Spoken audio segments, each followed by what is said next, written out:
Shalom jemaat yang terkasih di dalam Tuhan Yesus Kristus.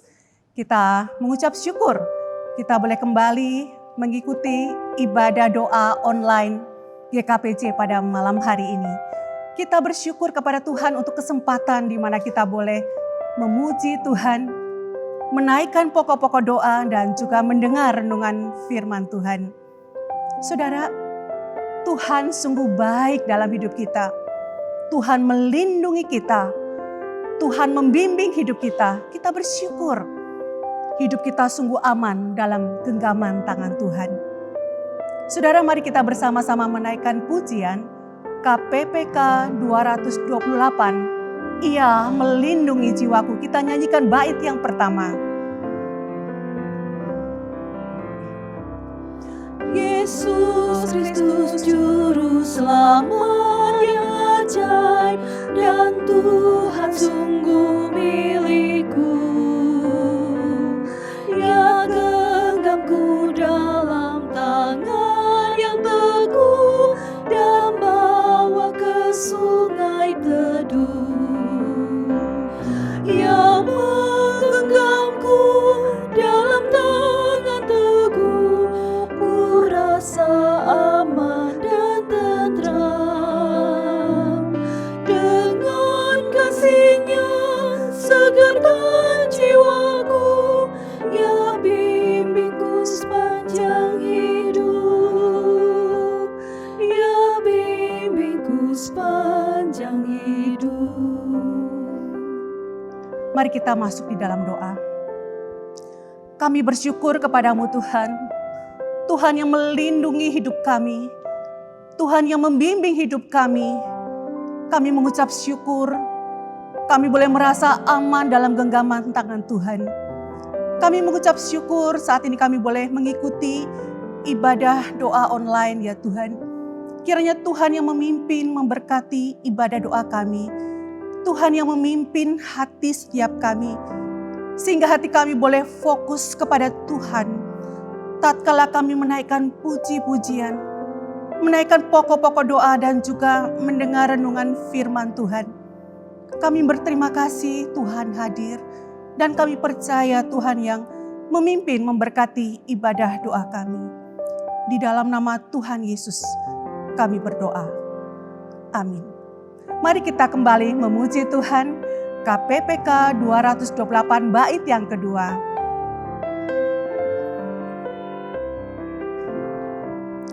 Yesus Kristus Juru Selamat yang ajaib, yang menanggung semua bebanku,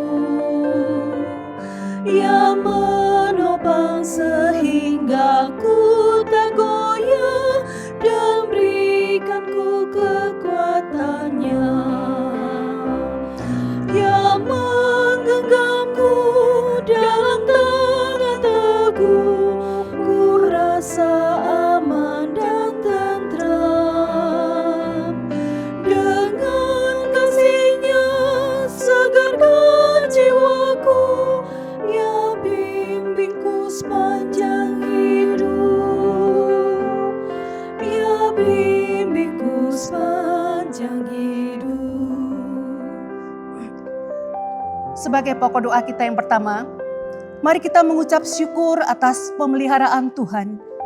Kita bersyukur di tengah kesulitan hidup ada penyertaan Tuhan sehingga kita tetap boleh bertahan.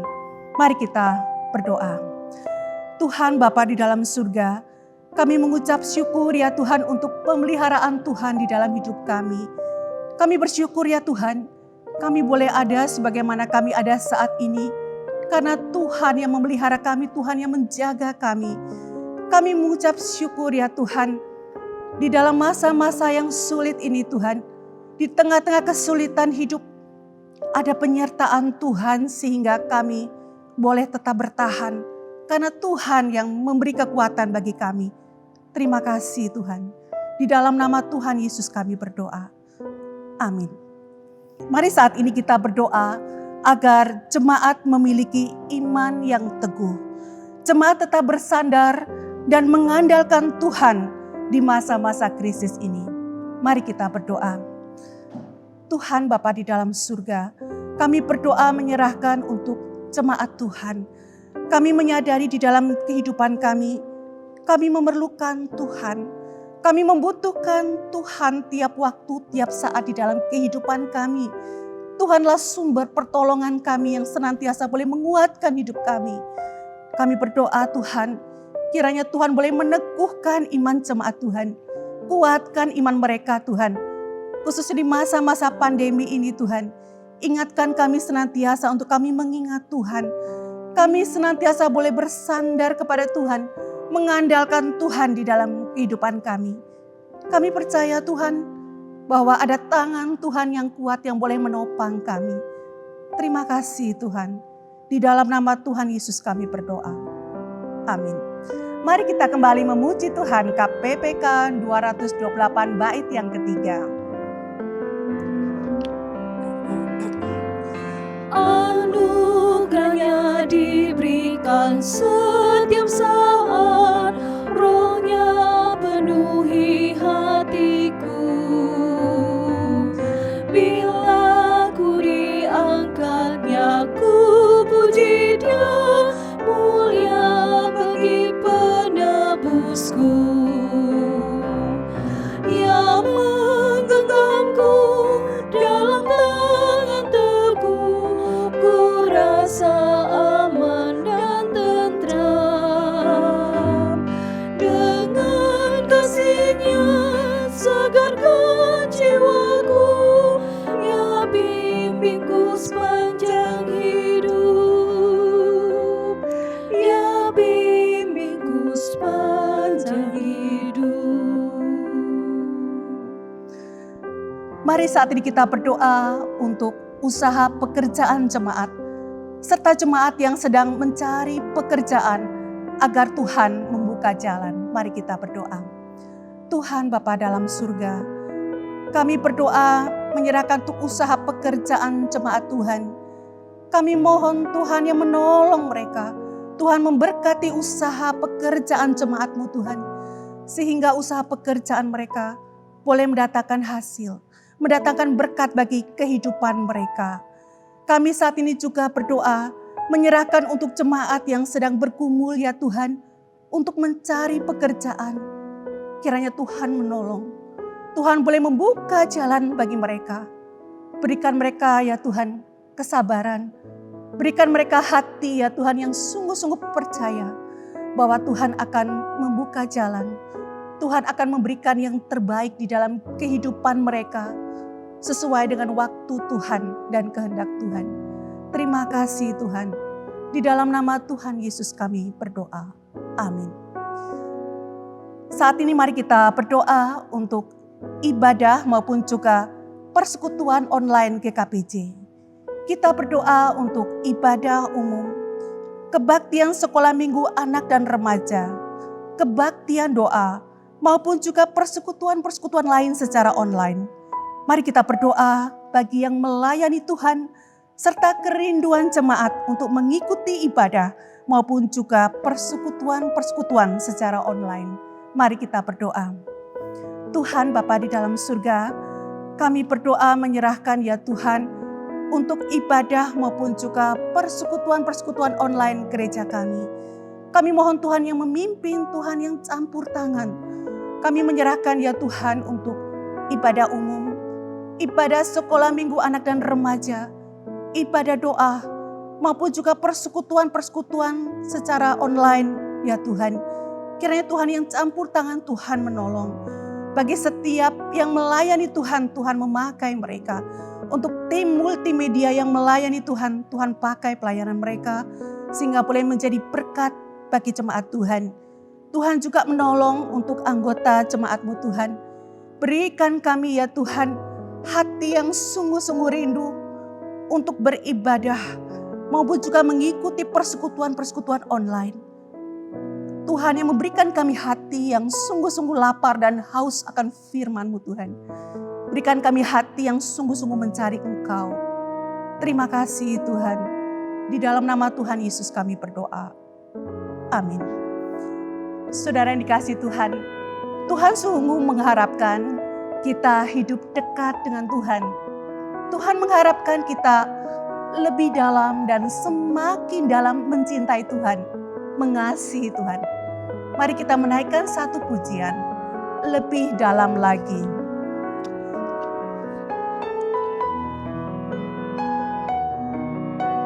Marilah dengan segenap hati kita menaikkan pujian ini lebih dalam lagi.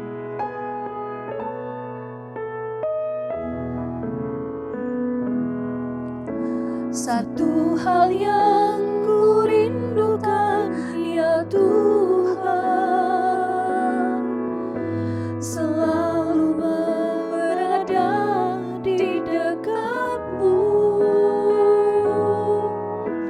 Dengan segenap hati, dengan segenap jiwa, ku menanti di hadirat-Mu. Lebih dalam lagi ku rindu Kau Tuhan, lebih dari segala yang ada. Lebih dalam lagi ku cinta Kau Yesus, ku mengasihi-Mu. Lebih dalam lagi. Lebih dalam lagi ku rindu Kau Tuhan, lebih dari segala yang ada. Lebih dalam lagi ku cinta Kau Yesus, ku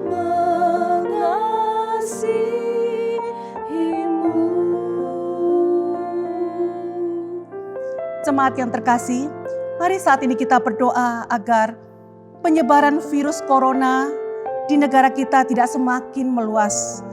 Kita berdoa untuk kedisiplinan masyarakat dalam mentaati akan protokol kesehatan. Mari kita berdoa.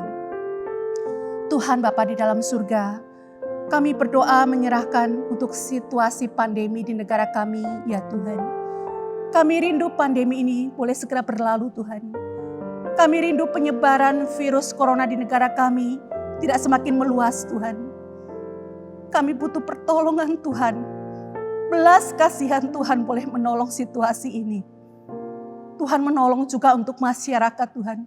Ingatkan senantiasa kami, Tuhan, untuk kami sungguh-sungguh disiplin, Tuhan, di dalam mematuhi akan protokol kesehatan, sehingga penyebaran virus corona ini tidak semakin meluas, Tuhan. Kami mohon belas kasihan Tuhan, pertolongan Tuhan. Terima kasih Tuhan. Di dalam nama Tuhan Yesus kami berdoa. Amin. Jemaat yang terkasih, kita juga berdoa untuk bangsa dan negara, serta upaya pemerintah dalam mengatasi pandemi serta resesi ekonomi di negara kita. Mari kita berdoa. Tuhan Bapa dalam surga, kami berdoa menyerahkan untuk bangsa dan negara kami, Tuhan. Kami mohon Tuhan memberkati bangsa dan negara kami. Tuhan memberkati pemerintah kami. Berikan mereka hikmat bijaksana, Tuhan, di dalam mengambil langkah-langkah maupun juga keputusan-keputusan untuk menyelesaikan persoalan bangsa kami, ya Tuhan. Khususnya persoalan pandemi yang berimbas kepada resesi ekonomi di negara kami. Tuhan, kami mohon belas kasihan pertolongan Tuhan, memberkati bangsa negara kami, memberkati pemerintah kami. Terima kasih Tuhan. Di dalam nama Tuhan Yesus kami berdoa. Amin. Mari kita kembali menaikkan pujian lebih dalam lagi, kita nyanyikan bagian refrennya. Lebih dalam lagi ku rindu Kau Tuhan, lebih dari segala yang ada. Lebih dalam lagi ku cinta Kau Yesus, ku mengasihi-Mu.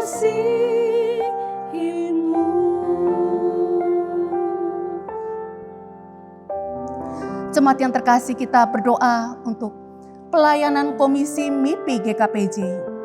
Kita berdoa untuk program kerja mereka serta semangat pelayanan mereka. Mari kita berdoa. Tuhan Bapa di dalam surga, kami berdoa menyerahkan untuk pelayanan Komisi Misi dan Penginjilan gereja kami Tuhan. Kami mohon Tuhan yang memberkati akan pelayanan mereka. Walaupun saat ini kami berada dalam masa-masa pandemi ya Tuhan. Tetapi kiranya Tuhan yang terus mengobarkan semangat pelayanan penginjilan mereka. Tuhan yang terus membukakan kesempatan demi kesempatan bagi mereka, di mana mereka boleh bersaksi bagi Kristus dan Injil boleh diberitakan ya Tuhan. Berkatilah ya Tuhan untuk program kerja mereka, Komisi MIPI gereja kami, serta semangat pelayanan mereka. Terima kasih Tuhan, di dalam nama Tuhan Yesus kami berdoa. Amin. Jemaat yang terkasih, kita juga berdoa untuk jemaat yang sakit dan dalam masa pemulihan.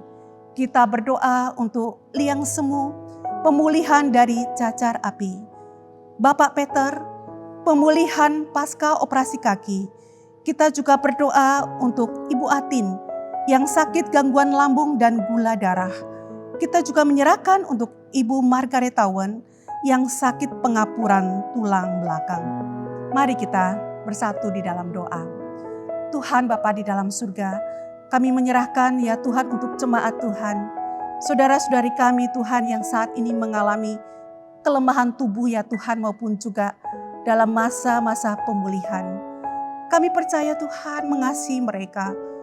Kami percaya Tuhan tidak hanya memperhatikan rohani kami, tetapi juga tubuh jasmani kami.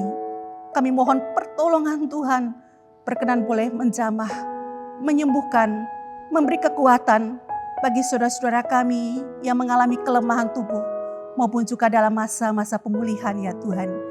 Kami berdoa menyerahkan untuk liang semu ya Tuhan dalam pemulihan dari sakit cacar api. Menyerahkan untuk Bapak Peter dalam pemulihan pasca operasi kaki ya Tuhan. Menyerahkan untuk Ibu Atin ya Tuhan yang sakit gangguan lambung dan juga gula darah. Kami menyerahkan untuk Ibu Margaret Tawan yang sakit pengapuran tulang belakang. Tuhan, kami menyerahkan saudara-saudari kami ini. Tuhan menjamah, Tuhan memberi kekuatan bagi mereka. Terima kasih Tuhan. Di dalam nama Tuhan Yesus kami berdoa. Amin. Jemaat yang terkasih, sebelum kita mendengar renungan firman Tuhan yang akan disampaikan oleh penginjil Yeskiel, mari kita menaikkan satu pujian. Hanya Yesus, jawaban hidupku.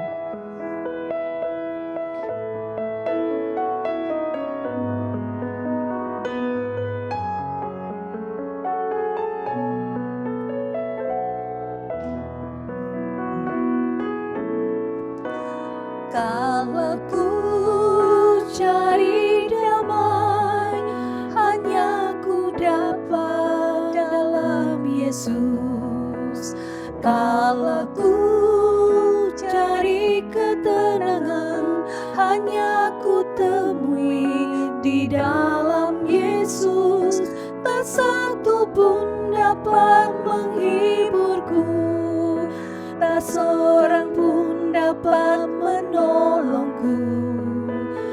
Hanya Yesus jawaban hidupku. Bersama Dia, bersama Dia hatiku damai, walau dalam lembah kekelaman. Bersama Dia hatiku tenang, walau hidup penuh tantangan.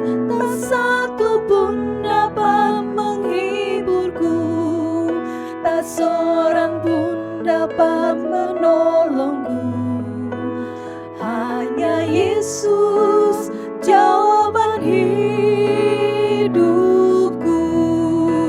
bersama Dia hatiku damai.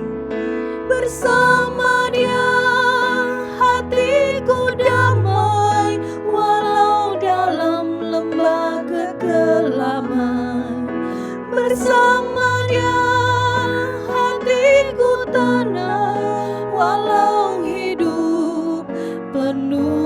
tangan, tak satu pun dapat menghiburku, tak seorang pun dapat menolongku. Hanya Yesus jawaban hidupku.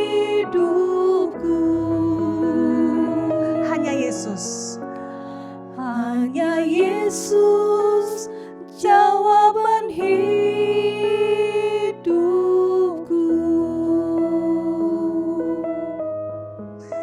Kita akan mendengarkan renungan firman Tuhan yang akan disampaikan oleh penginjil Yeskel. Shalom Jemaat yang terkasih dalam Kristus. Sebelum kita mendengarkan kebenaran firman Tuhan, saya mengajak kita untuk tundukkan kepala kita satu di dalam doa. Bapa kami yang bertata dalam kerajaan surga, kami ingin mendengarkan firman-Mu. Berbicaralah kepada kami dan kami setiap umat-Mu siap mendengarkan. Tuhan, juga bantulah hamba-Mu ini agar bisa menyampaikan firman-Mu dengan setia. Di dalam nama Tuhan Yesus, kami mau berdoa. Amin. Hari ini kita akan bersama-sama membuka bagian firman Tuhan yang diambil dari 1 Samuel pasalnya yang ke-25. Narasi ini cukup panjang, maka kita akan memilih beberapa bagian saja. Saya akan membacakan untuk kita semua 1 Samuel pasalnya yang ke-25. Pertama kita baca ayatnya yang kedua sampai kelima. Ketika itu ada seorang laki-laki di Maon yang mempunyai perusahaan di Karmel. Orang itu sangat kaya. Ia mempunyai 3.000 ekor domba dan 1.000 ekor kambing. Ia ada di Karmel pada pengguntingan bulu-bulu dombanya. Nama orang itu Nabal dan nama istrinya Abigail. Perempuan itu bijak dan cantik, tetapi laki-laki itu kasar dan jahat kelakuannya. Ia seorang keturunan Kaleb.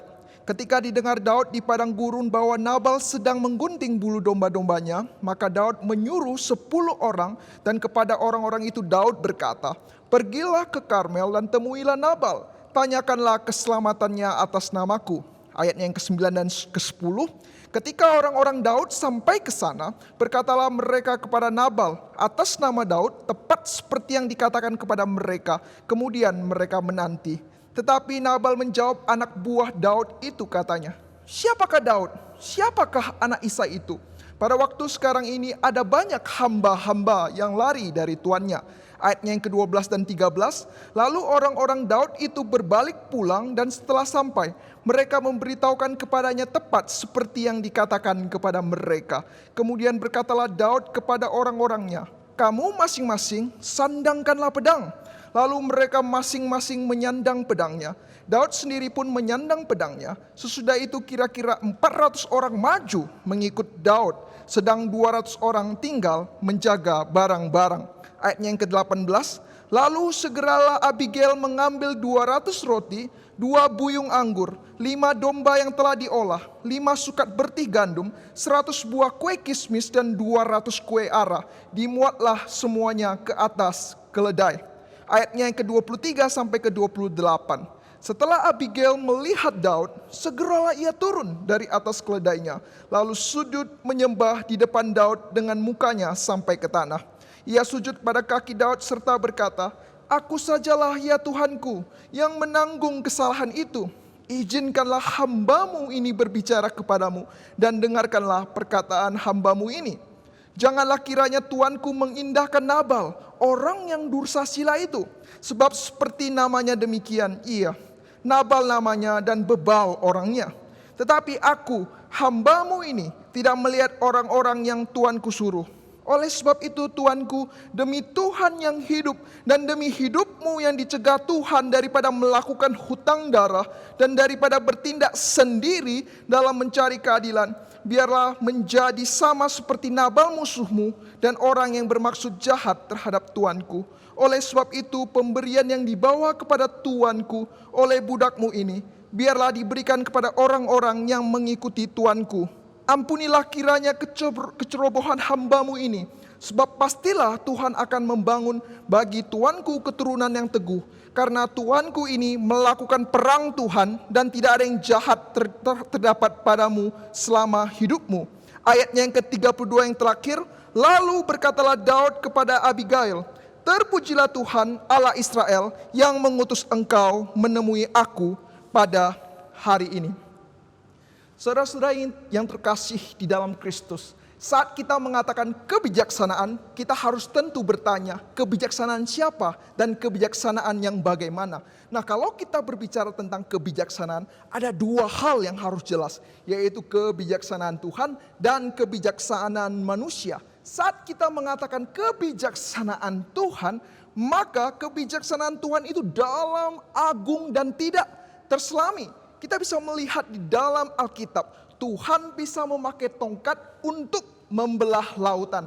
Dan dia juga bisa memanggil anak kecil untuk menjadi raja dan mereformasi suatu negara. Bahkan di dalam suatu keadaan yang budayanya karena dosa terlalu meninggikan laki-laki dan dengan aktif merendahkan perempuan, Tuhan bisa bangkitkan wanita-wanita yang luar biasa. Saat lelaki yang seharusnya menjadi kepala, yang menjadi pemimpin tidak menjalankan perannya dengan baik, Tuhan bangkitkan misalnya Esther, Deborah, Tuhan pakai untuk mempermalukan, untuk juga membalikkan pemikiran-pemikiran lelaki dan juga menegur kesombongan mereka. Saudara, kita bisa melihat suatu hikmat Tuhan yang sangat berbeda dengan hikmat manusia. Dari hikmat Tuhan yang maha tinggi yang tidak bisa terselami dan terkadang tidak dimengerti ini, kita mendapati dua hal yang harus kita pegang. Bahwa karena hikmat Tuhan tinggi, maka manusia tidak boleh ada yang bermegah di hadapan Tuhan. Di hadapan bijaksananya yang tinggi, kita ini baik karena kaya, pintar, bertalenta, fokusnya bukan pada kita, tetapi semua karena anugerah Tuhan. Nah, sering sekali kita berkata, saya memiliki kekayaan, saya memiliki kepintaran, saya memiliki talenta. Fokusnya seharusnya bukan pada berkatnya, tetapi jangan lupa juga tanggung jawabnya, saudara-saudara. Karena kita diberi lebih untuk melakukan lebih, diberi berkat untuk menjadi berkat. Nah, celakanya kita anggap itu punya kita dan kita simpan untuk sendiri. Dan di hadapan hikmat Tuhan yang maha tinggi, maka kita juga mendapati tidak ada orang yang terlalu kecil, yang tidak layak, yang tidak bisa Tuhan pakai untuk melakukan misinya. Tuhan bisa pakai anak kecil, Tuhan bisa pakai lelaki, Tuhan bisa pakai perempuan, bahkan usia lanjut lansia untuk memberitakan Injil dan membagikan berkat. Dan hari ini kita mau belajar dari seorang tokoh wanita bernama Abigail. Kita melihat bagaimana dia dipakai, diutus Tuhan untuk menyadarkan seorang raja yang luar biasa besarnya, yaitu Raja Daud. Nah, saudara-saudara, ini sangat luar biasa karena kita tahu Raja Daud adalah raja yang terbesar, salah satunya di sejarah Israel. Nah, logikanya yang bisa menegur Daud seharusnya orang yang selevel Nabi Nathan atau Nabi Samuel. Tetapi kali ini Tuhan memakai seorang perempuan. Bahkan di ayat ketiga kita melihat Abigail diberikan gelar oleh firman Tuhan sebagai wanita yang bijak. Maka hari ini dari kisah Abigail kita akan mendalami lebih dalam lagi kebenaran firman Tuhan mengenai tema kebijaksanaan. Hari ini ada 3 hal yang saya ingin kita semua ingat, saudara-saudara. Yang pertama, bahwa bijaksana bukan melulu soal pengetahuan, tetapi keindahan. Sekali lagi, bijaksana bukan melulu soal pengetahuan, tetapi keindahan. Saudara-saudara, di dalam filsafat, pengetahuan itu sangatlah penting. Konfusius pernah berkata, 知之为知之，不知为知之，是知也. Yang artinya apa? Kalau tahu katakan tahu, tidak tahu katakan tidak tahu. Nah, itu baru tahu. Nah, tahu ini penting di dalam pengetahuan, saudara-saudara. Tahu itu penting dalam hikmat. Tetapi saudara-saudara, kalau kita mau pakai takaran standar bahwa hikmat itu hanya dibatasi pengetahuan, maka Abigail boleh dikatakan dia tidak berhikmat. Dia tidak memenuhi standar. Karena saat itu di dalam perjanjian lama, perempuan seperti Abigail boleh dikatakan tidak memiliki kesempatan untuk memiliki suatu pendidikan dibandingkan dengan lelaki seperti Raja Daud atau Nabal yang posisinya tinggi, yang memiliki kedudukan dan kaya.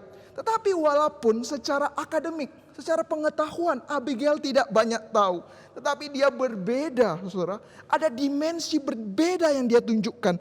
Apa itu? Keindahan. Saat saya mengatakan keindahan, mungkin di otak kita terpikir pertama kali yaitu tentang erok palasnya, ganteng, cantik. Dan memang Alkitab mencatat bahwa Abigail dia cantik. Tetapi perhatikan, Alkitab tidak hanya mencatat dia cantik, tetapi dicatat bijak. Dua hal ini adalah dua hal yang tidak boleh dipisahkan. Cantik dan bijak. Orang cantik belum tentu bijak, tetapi orang bijak pastilah dia indah dan elok. Saya yakin setiap jemaat Tuhan, kita semua indah, kita semua elok parasnya. Kenapa? Karena kita diciptakan oleh Tuhan kita. Tetapi pertanyaannya, apakah kita cantik secara lahiriah dan juga bijaksana? Saudara-saudara, di dalam Alkitab, firman Tuhan mencatat bahwa Abigail adalah perempuan yang bijak. Kata yang dipakai adalah sekel. Dan Daud di ayatnya yang ke-25 juga memuji Abigail. Engkau bijak, menggunakan kata ta'am. Nah, sekel dan ta'am adalah menunjukkan bagaimana seorang manusia merespon suatu kejadian dan memikirkannya secara mendalam. Memikirkannya itu dengan pengamatan yang cermat. Kemudian mengambil suatu tindakan di dalam waktu dengan cara yang tepat. Nah, kita akan melihat Abigail dengan tokoh-tokoh lainnya di dalam menghadapi suatu masalah. Kita melihat di dalam kisah ini selain Abigail ada dua tokoh yang kontras. Yang pertama yaitu Daud, kedua adalah Nabal. Nah, mereka dua-duanya, Daud dan Nabal, datang dari kalangan terhormat. Jelas kalau kita bilang pengetahuan mereka sangat tinggi. Tetapi mereka tidak elok di dalam merespon suatu masalah. Kita melakukan sedikit analisa. Pertama-tama kepada Nabal. Kalau kita lihat Nabal, kita mungkin melihat dia itu adalah orang yang sangat tidak bijaksana. Mengapa demikian? Kisah konteks ayat yang kita baca ini menceritakan bagaimana Daud mengirim utusannya untuk mencari Nabal, untuk meminta hak upeti. Ini adalah hal yang biasa karena Daud dan tentara-tentaranya telah menjaga kambing domba Nabal di gunung. Tetapi saat itu menariknya Nabal merespon anak buah Daud dengan cara yang kasar. Bukannya berterima kasih, tetapi malah memaki-maki mereka. Tentu Nabal itu tidak setuju. Dia tapi tidak mengatakan bahwa ketidaksetujuannya dengan cara diplomasi ataupun diskusi. Tetapi dengan cara marah yang berlebihan dan menghina. Di ayat 10 dikatakan, siapa sih Isai? Siapa sih Daud? Kemudian bahkan dia menghina pelayan-pelayan Daud yang datang. Engkau ini hamba-hamba yang lari dari tuannya. Pertanyaannya, apa yang dimaksud dengan hamba-hamba yang lari dari tuannya? Bukankah hamba-hamba Daud setia dan melakukan apa yang Daud katakan? Menarik sekali jika kita mengerti bahasa Ibrani. Bahasa yang dipilih oleh Nabal bukanlah bahasa yang biasa. Dia memilih setiap kata yang dia ucapkan mengandung makna yang menghina daripada generasi Daud. Kita melihat kata yang lari ada muncul kata Peres. Kemudian ada banyak muncul kata Ram. Dan dari kata hamba muncul kata Obed. Dan siapakah Daud, siapakah Isai? Muncul Isai dan muncul Daud. Kita melihat ada turunan daripada silsilah Daud. Dan kemudian ditutup kata Tuan yang diucapkan Nabal mengandung kata Yefune. Saudara-saudara sekalian, yang ingin dinyatakan Nabal itu apa? Yefune itu adalah Kaleb. Kaleb anak Yefune. Sehingga saat Nabal berkata bahwa engkau adalah orang-orang lari dari tuannya. Tuannya siapa? Tuannya yaitu Yefune. Ya, Yefune, keturunan Kaleb. Dan siapakah keturunan Kaleb itu? Keturunan Kaleb adalah Nabal. Jadi Nabal ingin menghina Daud berkata, siapa sih Daud itu? Keturunan dari Peres, anak Tamar Yehuda yang keluarganya penuh aib. Tetapi kalian ini adalah hamba-hamba yang lari daripada Tuhan yang benar. Tuhan yang benar seharusnya adalah keturunan Kaleb yang pemberani. Bukan keturunan yang tidak jelas yang banyak aibnya itu. Saudara, dari sisi penggunaan bahasa linguistik Ibrani yang digunakan Nabal itu bukan sembarangan. Setiap kata dia ada selipkan generasi daripada Daud. Maka dikatakan dia tidak bodoh secara pengetahuan. Tetapi dia dikatakan bodoh Nabal artinya bodoh. Karena apa? Dia tidak hikmat. Dia dengan sombong, arogan, tidak memiliki etika kepada yang lebih berotoritas, tidak hormat kepada Raja Daud yang dipilih Tuhan. Kemudian dengan cara-cara yang tidak sopan dia mengungkapkan pendapatnya. Kemudian kita lihat Raja Daud, apa yang dilakukan? Mendengar penghinaan daripada Nabal, langsung Daud merasa ini air susu dibalas air tuba. Dia langsung responsif, langsung marah. Alkitab mencatat sangat menariknya, Daud langsung menyuruh memerintahkan 400 orang menyandang pedang, dan Daud sendiri berkata bahwa dia akan membunuh Nabal. Saudara-saudara, melihat perilaku daripada Nabal dan Daud, saya teringat dengan seorang filsuf yang pernah mengatakan bahwa setiap orang bisa marah. Marah itu gampang, tetapi marah kepada orang yang benar, marah dalam porsi yang tepat, dalam waktu yang tepat, dengan cara yang tepat, tidaklah mudah. Lihat ya, marah saja juga perlu hikmat. Saudara-saudara, saya berdoa kepada jemaat kita di sini diberikan hikmat agar tepat menyelesaikan masalah. Saat menghadapi masalah, baik dalam kata-kata kita, dalam respon kita, dalam mengambil keputusan kita. Saat kita menulis kata-kata di dalam media sosial, dalam keluarga kita, di dalam pekerjaan kita, kita harus jangan terbawa emosi, jangan terbawa responsif, tetapi kita pikirkan baik-baik dulu, baru bertindak. Saudara, berbeda kalau kita lihat dengan Abigail. Dalam menghadapi masalah konflik antara suaminya dan juga Raja Daud, dia mempertimbangkan dengan matang dan memilih untuk menjadi mediator. Dia mengambil inisiatif untuk memberikan upeti kepada Daud di ayatnya yang ke-18. Bukan hanya kepada Daud sendiri, tetapi bahkan dia mempersiapkan ratusan hadiah juga untuk tentara-tentara Daud. Bahkan di ayat 19, Alkitab mencatat Abigail baru memberitahukan hal itu setelah dia mencari Daud, melakukan rekonsiliasi, baru kembali melaporkan kepada Nabal. Dan menariknya, kita melihat ada suatu kerendahan hati yang diambil oleh Abigail, yaitu dia rebah di bawah kaki Daud. Saudara, saya mengajak kita untuk berpikir, jika sedikit saja cara yang dilakukan Abigail berbeda dan waktunya diputar. Misalnya, saat bertemu dengan Daud, dia hanya memberi kepada Daud. Dan kemudian saat dia mencari Daud, dia tidak sopan. Dan kemudian waktu dia beritahukan dulu kepada Nabal, baru beritahukan kepada Daud. Mungkin hal itu tidak terjadi. Saudara-saudara, seringkali di dalam hidup kita tidak peka terhadap keadaan.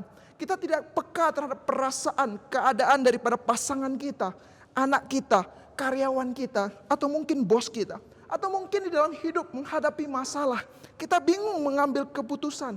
Kita tidak tahu bagaimana harus berbicara, harus memilih, dan menggunakan cara di malam waktu yang seperti apa. Kiranya Tuhan berikan setiap kita hikmat, saudara, keindahan untuk berpikir matang-matang dan melakukan suatu hal yang sesuai, sekel, dan taam. Agar kita tidak menjadi orang yang responsif, menghadapi masalah langsung responsif dan meledak-meledak, dan tidak pikir panjang. Seperti pepatah Tiongkok katakan, san si er hou xiang, yaitu pikirkan 3 kali baru bertindak. Kemudian poin kedua, kalau kita melihat narasi ini, kita juga akan mendapati bahwa kebijaksanaan tidak hanya berbicara tentang kebenaran, tetapi juga berbicara tentang kasih. Saudara-saudara, kita melihat Abigail adalah wanita yang menjunjung tinggi kebenaran. Dia tidak menyembunyikan apapun. Di ayatnya yang ke-25 jelas kalau salah adalah salah. Dia tidak menutupi kesalahan suaminya. Dia katakan bahwa Nabal itu dursasila. Nah, sering sekali di dalam hidup kita tahu orang ini salah. Di dalam tindakannya, di dalam pemikirannya. Tetapi kita takut. Karena kehilangan relasi, takut di ngomongin, takut konflik, kita diam. Tetapi terkadang saudara-saudara, orang perlu diberitahu kebenaran agar dia sadar. Dan kalau kita mencintai seorang itu, kita tidak akan terus membiarkannya di dalam ketidakbenaran. Tetapi menyatakan kebenaran satu hal. Terkadang ada satu hal lagi yang kita lupa, yaitu posisi kasih. Hikmat tidak hanya berbicara soal benar-benar dan kebenaran, tetapi kebenaran itu juga harus dilandasi kasih. Nah, sering sekali yang terjadi adalah menyatakan kebenaran tetapi tidak ada kasih. Misalnya secara sederhana, jika ada satu orang tidak mampu, mungkin kita katakan, engkau ini payah. Apakah benar? Jelas, faktanya dia payah. Tetapi berbeda saat kita mengatakan, kamu sepertinya kesusahan, perlu nggak ada sesuatu yang perlu saya bantu? Saudara, sama-sama menyatakan kebenaran. Tetapi satu kebenaran tanpa kasih, tanpa hikmat. Tetapi satu, saudara, adalah dengan kasih dan hikmat. Saudara-saudara, hikmat, kebenaran yang tanpa kasih, itu terkadang menyakitkan, menyebabkan perpecahan. Dan kadang juga menyebabkan relasi menjadi renggang. Dan kemudian juga kasih saja, tapi tidak ada kebenarannya. Seringkali kita berkata demikian, sudahlah kita tidak usah ribut, yang penting adalah kasih, tidak usah menyatakan yang benar, yang penting kasih. Ini juga salah, saudara, karena itu akan menjadi kasih yang tidak rasional dan kasih yang tidak sehat. Nah, hikmat yang sejati yaitu bagaimana ada kebenaran dan ada kasih. Kalau kita lihat di dalam Alkitab bahasa Indonesia, Abigail dikatakan adalah wanita yang berhikmat. Satu kata saja. Tetapi kalau di dalam bahasa asli ada dua kata yang muncul dan tidak diterjemahkan. Yaitu selain sekel, yang tadi katanya berpikir dengan dalam, hikmat yang berpikir dengan dalam. Tetapi ada satu lagi yaitu taub. Taub itu artinya memiliki hati, yaitu pribadi yang memiliki hati yang baik. Hatinya itu baik, saudara, dan penuh dengan anugerah. Nah, ini adalah dua hal yang penting, saudara-saudara. Kalau kita lihat di dalam kisah dalam Abigail, ini adalah sangat luar biasa. Karena kita tahu bahwa Nabal perangainya itu sangat tidak baik. Dia sering memaki-maki istrinya, tidak sopan kepada raja, dan dikatakan dia dursasila. Saya tanya, apakah istri-istri mau memiliki suami yang seperti demikian? Pasti tidak. Pasti banyak sekali luka-luka yang dialami oleh Abigail. Dia bisa saja saat itu terbawa emosi dan katakan kepada Daud semua kejelekan daripada Nabal, dan kemudian dia setuju. Sudah, hukum saja dia. Dia emang layak menerima hukuman karena dia emang hidupnya tidak benar dan sangat kurang ajar. Tetapi berbeda. Abigail mengatakan, iya, suami saya salah. Tetapi dia juga meminta pengampunan kepada Daud dengan penuh kerendahan hati. Di sini kita melihat ada suatu kebenaran dan menuju kepada kasih. Saudara, dari kisah Abigail ini mengingatkan kepada saya juga bahwa setiap daripada suami-suami, terkadang kita juga harus melihat istri kita dengan lebih sungguh-sungguh lagi. Berapa banyak kesabaran, berapa banyak tangisan yang istri kita lakukan kepada suami-suami. Kira setiap suami-suami juga peka kepada kita. Dan melalui kisah daripada Abigail, kita juga bisa mendapati beberapa aplikasi. Yang pertama, saudara-saudara, relasi ini bukan masalah menang atau kalah, benar atau salah. Nah, sering sekali kita terjebak bahwa saya benar, engkau salah. Nah, suami dan istri kelahi sama-sama membuktikan saya benar, kamu salah. Anak dengan orang tua sama-sama menuduh kamu benar atau salah. Pertanyaannya, apakah cuma berhenti sampai di situ? Hanya menunjukkan saya benar, engkau salah, saya benar, kamu salah. Apakah demikian? Tidak, saudara-saudara.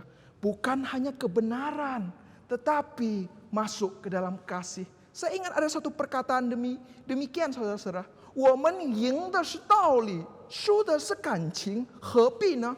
Saudara-saudara, artinya apa? Yang kita menangkan adalah kebenaran, tetapi yang kita hilangkan adalah perasaan kita satu sama lain. Apakah ini worth it? Apakah ini yang ingin kita cari? Tentu tidak, saudara-saudara. Dan kemudian, saudara-saudara, di dalam hidup, kalau kita melihat ada orang yang kita cintai, yang dia memiliki perangai yang salah, kita harus menyatakan kebenaran. Tetapi cara kita menasihatinya juga harus penuh hikmat dan kasih. Dan mungkin di dalam kehidupan kita, baik kepada teman kita, jemaat kita, pasangan kita, jemaat kepada hamba Tuhan kepada jemaat dan lain-lain. Maukah kita memiliki kasih kepada siapapun yang telah menyakiti kita dan belajar mengampuninya? Yesus datang ke dalam dunia menyatakan suatu hikmat. Dia mati di kayu salib bagi setiap orang yang menyakitinya. Dan dunia menganggap, wah ini adalah suatu kebodohan. Tetapi bijaksana yang agung itu hanya bisa dimengerti dari konteks kasih. Saudara, saya mengajak kita memiliki hikmat yang memiliki can kebenaran, yang memiliki san kebaikan dan kasih, dan mei yaitu keindahan, cen san mei. Dan yang terakhir saudara-saudara, di dalam kebijaksanaan. Kebijaksanaan itu bukan berbicara terletak dari budaya. Standarnya bukan di budaya, apa yang dikatakan benar oleh budaya. Tetapi apa yang dikatakan benar oleh Tuhan. Jika kita lihat di dalam budaya saat itu. Budaya saat itu laksamana hukum rimba. Wajar. Kamu mencuri dari saya balas mencuri kamu. Kamu melukai saya balas melukaimu. Kamu menghina saya menghina kamu. Itulah budaya saat itu. Maka sangat bodoh jika engkau dihina, engkau tidak membalas. Tetapi kita melihat ada suatu etika yang lebih tinggi, kebenaran yang lebih tinggi, bijaksana yang lebih tinggi yang Alkitab ingin nyatakan. Jika kita telaah firman Tuhan, kisah Abigail dicatat setelah kematian Samuel. Saat Nabi Samuel mati, meninggal, kemudian dilanjutkan dengan kisah Daud yang langsung melakukan suatu kesalahan. Dia sangat responsif dan marah dan ingin membunuh Nabal yang menghinanya. Tetapi kita melihat Tuhan memakai seorang wanita, Abigail. Seorang penafsir mengatakan dalam narasi setelah kematian Samuel, Abigail seolah memainkan peran Nabi. Apa itu peran Nabi? Mencelikkan mata kita untuk kembali kepada Tuhan. Nah, ini adalah peran Nabi. Umatnya buta, lupa perintah Tuhan. Nah, Nabi mengingatkan, oh kamu lupa, kamu harus hidup sesuai mau Tuhan. Dan di ayat 26, Abigail mengajak Daud untuk membalikkan fokusnya. Fokusnya bukan di emosimu, bukan di perasaanmu, bukan apa yang orang buat. Tetapi lihat apa yang Tuhan inginkan. Dan ini adalah nuansa PL yang sangat kental. Kalau mau perang, pakai cara Tuhan, bukan cara manusia. Kalau kamu mau bertindak, bukan caramu, bukan kepintaranmu, tetapi kepintaran daripada Tuhan nyatakan di dalam firman-Nya. Saudara-saudara, kalau kita meletakkan hikmat kita dalam budaya-budaya atau pemikiran-pemikiran dunia, maka kita akan bingung. Yang benar bisa salah, yang salah bisa benar. Celakanya kita tidak tahu lagi mana yang benar, mana yang salah. Tetapi kalau kita letakkan kepada Tuhan, standarnya sangat jelas. Daud, bukankah Daud sendiri pernah mengambil suatu keputusan yang susah? Dia dibenci oleh Saul, dikejar oleh Saul. Tetapi saat Daud memiliki kesempatan berdua dengan Saul, dia memiliki kesempatan untuk membunuh Saul. Dan orang-orang mungkin berkata, ayo habiskan saja Saul, dia akan mencarimu, dia akan membahayakanmu. Dan kemudian kita tahu bahwa saat itu banyak rakyat-rakyat yang sudah simpati kepada Daud daripada Saul. Tentu kalau melalui hikmat dan budaya dunia saat itu, tidak ada salahnya kalau Daud menghabiskan Saul. Tetapi apa yang Daud lakukan? Saya tidak ingin membunuh Saul, karena ini yang diurapi Tuhan. Lihat, Daud menang melawan Saul bukan dengan caranya, tetapi dia menunggu Tuhan. Dia takut akan Tuhan sehingga dia enggan melakukannya. Saudara-saudara, tetapi di dalam kisah Nabal sangat berbeda. Daud terbawa emosi, tapi saat itu Abigail mengingatkan fokus kepada Tuhan, takut akan Tuhan. Saudara, di dalam hidup ini, saat kita melakukan sesuatu, pernahkah kita tanyakan kepada Tuhan, apakah ini dilandaskan daripada kebenaran firman Tuhan? Apakah yang saya katakan, saya ucapkan, saya perbuat, itu menyenangkan Tuhan? Apakah didasari takut akan Tuhan? Saudara, di dalam hidup kita perlu benar-benar memikirkan apakah semua yang saya lakukan hanya berdasarkan emosi membabi buta, perasaan saya, budaya atau tradisi, ataukah adalah kebenaran karena takut akan Tuhan. Saudara-saudara, saya akan menutup dengan kitab Amsal pasal 3 ayat 15 berkata bahwa hikmat bijaksana lebih berharga daripada perak dan permata di dalam dunia. Maukah kita mendapatinya, saudara-saudara? Pertanyaannya, 3 hal berdasarkan 3 poin yang kita pelajari. Maukah kita menjadi orang yang indah di dalam mengambil keputusan dan tindakan dengan memikirkannya baik-baik dan mendalam.